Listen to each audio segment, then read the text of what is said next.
सभी प्रिय सनातन प्रेमियों को राम राम। दोस्तों, आज अपने संवाद का विषय रहेगा कि सनातन धर्म में कितने प्रकार के देवता हैं और पंचदेव कौन कौन से हैं, त्रिदेव कौन कौन से हैं, कितने संप्रदाय हैं। आइए जानते हैं सबके विषय में विस्तृत जानकारी। दोस्तों, हिंदू धर्म में 4 मुख्य संप्रदाय हैं जो सनातन के अधीन हैं, सर्वोच्च सनातन है। पहला है वैष्णव, जो अपने को विष्णु का भक्त कहते हैं और विष्णु को परमेश्वर मानते हैं। दूसरा है शैव, जो शिव को परमेश्वर मानते हैं। तीसरा है शाक्त, जो देवी को परम शक्ति मानते हैं। और चौथा है स्मार्त, जो परमेश्वर के विभिन्न रूपों को एक समान ही मानते हैं। लेकिन हिंदू स्वयं को किसी भी संप्रदाय में वर्गीकृत नहीं करते। समस्त हिंदू सनातन धर्म के अधीन ही रहते हैं। सनातन धर्म ग्रंथों के अनुसार सनातन धर्म में 33 कोटि देवता हैं, जहां कोटि का मतलब प्रकार से होता है। 33 कोटि यानी कि 33 प्रकार के मुख्य देवता। अब जानते हैं कि इन 33 कोटि देवताओं में कौन कौन हैं। 33 कोटि देवी देवताओं में 8 वसु, 11 रुद्र, 12 आदित्य और 2 इंद्र और प्रजापति सम्मिलित हैं। कुछ शास्त्रों में इंद्र और प्रजापति के स्थान पर 2 अश्वनी कुमारों को 33 कोटि देवताओं में सम्मिलित किया गया है। दोस्तों, अपने सनातन धर्म में, क्योंकि सनातन धर्म अपना सबसे ज़्यादा वैज्ञानिक धर्म है, तो इसमें बहुत से मिथक भी हैं। लोग ऐसे कह के उपहास भी उड़ाते हैं कि 33 करोड़ देवता। तो आइए जानते हैं इस विषय की पूरी सच्चाई। दोस्तों, बहुत बड़ा मिथ है कि हिंदू धर्म में 33 करोड़ देवी देवता हैं। सभी के नाम और स्वरूप अलग अलग हैं। बातचीत और व्यंग्यात्मक तरीके से इस बात का कई बार जिक्र किया जाता है, लेकिन सच्चाई कुछ और है। दरअसल 33 करोड़ देवी देवता की बात एक कोरी कल्पना है। ये क्या है, शब्दों का गलत अर्थ निकालने जैसा है। अज्ञानी लोग सनातन का उपहास करने के लिए गलत व्याख्या कर देते हैं। वास्तव में एक शब्द के कई अर्थ हो सकते हैं और होते भी हैं, और 2 अर्थ भी हो सकते हैं। इसी से यह भ्रम फैल गया है। जबकि सनातन धर्म ग्रंथों में, सनातन शास्त्रों में स्पष्ट लिखा है कि 33 कोटि का मतलब होता है 33 प्रकार के देवता। बल्कि व्याख्या करने वालों ने गलत अर्थ निकालकर 33 करोड़ का आंकड़ा बता दिया। दोस्तों, मैं पुनः आपको बता दूं, 33 करोड़ नहीं, 33 कोटि, जिसका मतलब होता है 33 प्रकार के देवता। सनातन धर्म ग्रंथों के अनुसार शास्त्रों में 33 करोड़ नहीं बल्कि 33 कोटि देवता बताए गए हैं। कोटि शब्द का अर्थ होता है प्रकार, यानी सनातनियों के 33 प्रकार के देवता हैं। कोटि शब्द को ही बोलचाल की भाषा में करोड़ में बदल दिया गया है। इसलिए ऐसी झूठी मान्यता प्रचलित हो गई है कि कुल 33 करोड़ देवी देवता हैं। आइए अब जानते हैं कि कौन कौन शामिल है 33 कोटि देवताओं में। 33 कोटि देवी देवताओं में 8 वसु, 11 रुद्र, 12 आदित्य, इंद्र और प्रजापति। कहीं कहीं पर इंद्र और प्रजापति के स्थान पर 2 अश्वनी कुमारों को स्थान दिया गया है। अब जानते हैं 8 वसुओं के नाम कौन कौन से हैं। पहला है आप, दूसरा है ध्रुव, तीसरा है सोम, चौथा है धर, 5वां है अनिल, 6वां है अनल सातवां है प्रत्यूष, आठवां है प्रभास। दोस्तों अब जानेंगे कि 11 रुद्र कौन कौन से हैं और इनके नाम।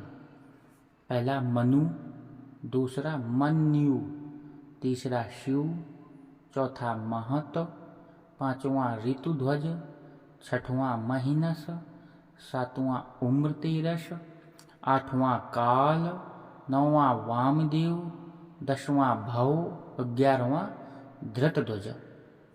दोस्तों अब जानते हैं कि 12 आदित्य कौन कौन से हैं, नाम भी जानेंगे। पहला है अंशुमान, दूसरा है अर्यमन, तीसरा है इंद्र, चौथा है त्वष्टा, पांचवा है धातु, छठवां है पर्जन्य, सातवां है पूषा, आठवां है भग, नौवां है मित्र, 10वां है वरुण, 11वां है वैवस्वत, 12वां है विश्व।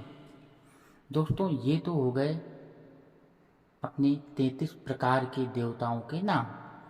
अब जानते हैं त्रिमूर्ति कौन कौन से हैं। त्रिमूर्ति में तीन देवता सम्मिलित हैं जो दुनिया के, विश्व के निर्माण, रखरखाव और विनाश के लिए जिम्मेदार हैं। त्रिमूर्ति के देवता पहले ब्रह्मा जी क्या है, निर्माता हैं। विष्णु जी क्या है, संरक्षक हैं। और शिव जी क्या है, विनाशक हैं। तो त्रिदेव में कौन कौन से हो गए, ब्रह्मा, विष्णु और शिव। हिंदू धर्म में 4 संप्रदाय कौन कौन से हैं। पहला वैष्णव, दूसरा शैव, तीसरा शाक्त, चौथा स्मार्त। हिंदू धर्म में किसी भी मांगलिक और शुभ कार्यों के लिए पंचदेव की पूजा का विधान है। 5 देवताओं की पूजा होती है। तो ये 5 देवता कौन कौन से हैं, इनको जान लेते हैं। दोस्तों इन 5 देवताओं में ब्रह्मा, विष्णु, महेश, गणेश जी और सूर्य देवता को सम्मिलित किया जाता है। दोस्तों अपने सनातन धर्म का आडंबरपूर्ण तरीके से उपहास उड़ाया जाता है और हम सनातनी ही इस उपहास को सहते हैं। क्योंकि हमको इसके विषय में जानकारी नहीं है। आज की युवा पीढ़ी है वेद, पुराण, ग्रंथ नहीं पढ़ना चाहती। वो तो आज social media, Facebook, FB, Twitter वगैरह वगैरह के माध्यम से जो ज्ञान मिलता है उसको अर्जित करती है। और ज़रूरी नहीं कि वह ज्ञान सच ही हो। जब मैंने ये बातें देखी इसलिए ही मैं आप लोगों के समक्ष उसी माध्यम से, जो माध्यम आप लोग देखना पसंद करते हैं, आपके लिए ऑथेंटिक इन्फॉर्मेशन उपलब्ध कराता हूँ, ताकि अपना जो सनातन शाश्वत सत्य धर्म है और इसकी अच्छाइयाँ हैं, ये धर्म कितना वैज्ञानिक है, ये हम अपनी युवा पीढ़ी को बता सकें, जिससे कि आने वाला हमारा समाज जो निर्मित हो रहा है वो सनातन की सच्चाई को जान सके। तो दोस्तों ये हमारा ही दायित्व तो नहीं है कि मैंने रिकॉर्ड कर दिया, आपने सुन लिया, ख़त्म। नहीं, हम सनातनियों का भी कर्तव्य बनता है कि अपने आने वाली युवा पीढ़ी को YouTube शॉर्ट्स वीडियो दिखा रहे हैं, इंस्टा के वीडियो दिखा रहे हैं, या हम उनको इस प्रकार के सनातनी चैनल या जो सत्य बातें हैं उनको बता रहे हैं। ये दोस्तों इंटरनेट है। इंटरनेट की दुनिया भगवान राहु देवता के कंट्रोल में होती है। राहु देवता का काम ही होता है कंफ्यूजन क्रिएट करना, एम्बिगुअस सिचुएशन क्रिएट कर देना। तो इनसे बचना भी है। हमें बृहस्पति देव का अनुसरण करना है। बृहस्पति देव है हमारे ज्ञान, तो हमें ज्ञान का अनुसरण करना है, ज्ञान से आगे बढ़ना है, ना कि इस एम्बिगुअस सिचुएशन में फंसना है। तो हम सभी सनातनियों का दायित्व है कि आने वाली पीढ़ी को हम ऑथेंटिक इन्फॉर्मेशन दे सकें और अपनी सनातन धर्म की प्रामाणिकता बता सकें कि ये है क्या, कितनी महानतम, कितना महानतम और कितनी महानतम बातें इस धर्म में है। तो दोस्तों, आप अपने बच्चों को भी दिखाइए। ऐसा कोई इसमें शब्द प्रयोग नहीं है जो बच्चे न देख सकें। आप अपने बच्चों को दिखाइए, अपने समाज को दिखाइए और बताइए कि क्या है सनातन। हम वो हैं जो कण कण में भगवान देखते हैं, हम वस्तु वस्तु में भगवान देखते हैं, हम स्त्रियों की पूजा करने वाले हैं। यत्र नार्यस्तु पूज्यन्ते रमन्ते तत्र देवता। ये सनातन का है कि जहाँ नारियों की पूजा होती है वहाँ पर देवता निवास करते हैं। हम वो हैं नारी शक्ति को प्रबल मानते हैं और हम नारी शक्ति की पूजा करते हैं।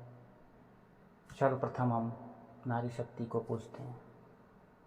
परंतु आज का समाज कैसा घिनौना समाज निर्मित हो रहा है। हम क्या दे के जाएंगे? इतिहास से हमें सीखना चाहिए। इतिहास सिर्फ बुक्स पढ़ने में नहीं है,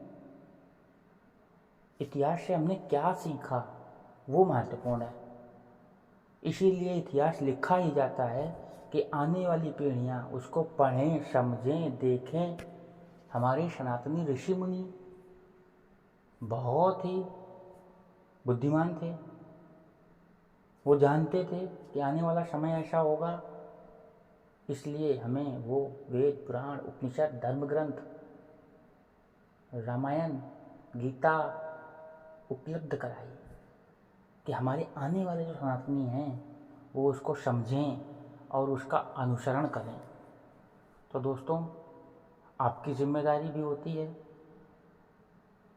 कि आप इसका प्रचार करें, प्रसार करें और बताएं।